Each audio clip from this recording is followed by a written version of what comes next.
What's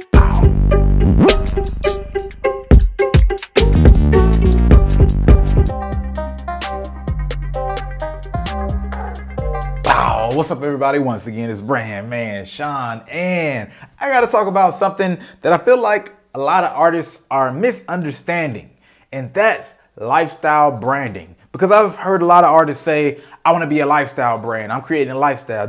This is what I hear a lot of times. But understand this. Creating a lifestyle brand is a lot more than putting your name on a bunch of different products. As a matter of fact, you almost don't want to put your name on a bunch of different products if you want to create a true lifestyle brand. Brand extension and lifestyle brands are completely different. And just because you're a big artist doesn't necessarily mean you'll have a lifestyle brand, because we can think of artists as big as Beyonce. Beyonce herself does not really have a lifestyle brand. She might be goals for a lot of people, but she's not a lifestyle brand. So how do you really create a lifestyle brand for yourself? First and foremost, you got to remember that having a lifestyle, creating that has a certain set of values that come with that lifestyle. There has to be standards in that lifestyle. And even bigger than that, there has to be some repercussions if you don't meet those standards of that lifestyle. For example, think about hip hop in general, right? There's a certain flyness, particularly back in the day, that gets associated with being as a part of the culture, a way of dressing and moving and acting. And you can even think about like people I know from Harlem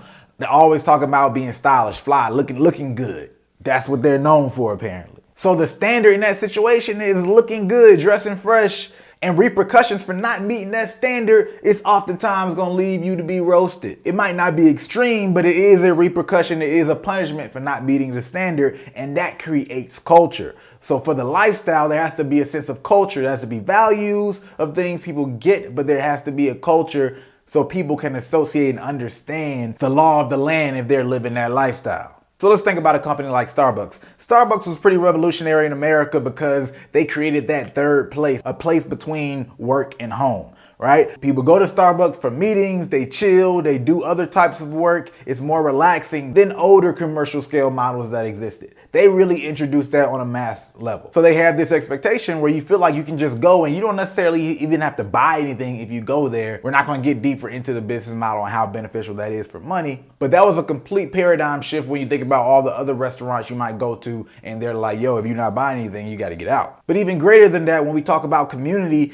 things where people can have similarities or just understandings is language. Starbucks, instead of saying small, medium, large, they say tall, venti, and grande. Now, how they get somebody to choose between something being tall and it being big is like the weirdest scenario, but that's besides the point. They created their own way of doing things in their environment. You can even relate that to Travis Scott. I'm not gonna go too deep into it because I already did a video on it. I'll put in the link in the description below. But Travis Scott has a way of doing things when it comes to his concerts. He actually creates a culture, an attitude that he wants his fans to have. He not only promotes it, but he also regulates. If he feels like fans are raging out, having a great time, and security guards are being too rough, he comes at the security guards and like, yo, don't ever treat my fans like that. He rewards fans for doing certain things, giving them shirts and rings and all these types of things, but he creates an environment where they are eagerly participating, and in this high participation environment, he's still rewarding people that stand out, and he's punishing people who are preventing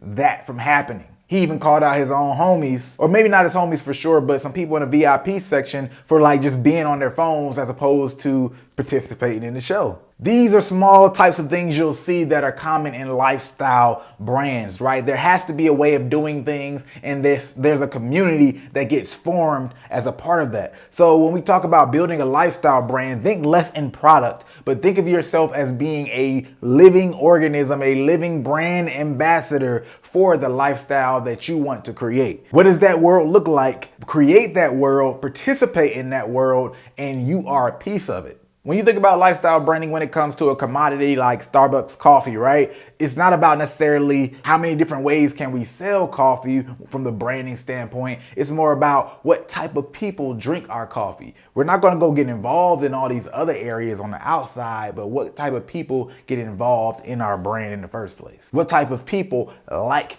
Travis Scott? What are those people's attitude? When we think about weed, there's so much culture around just smoking, and there's been movies created out of it. Snoop Dogg has an entire brand around it. Wiz Khalifa has an entire brand around it. And there's those rules that come along with it, and inside jokes.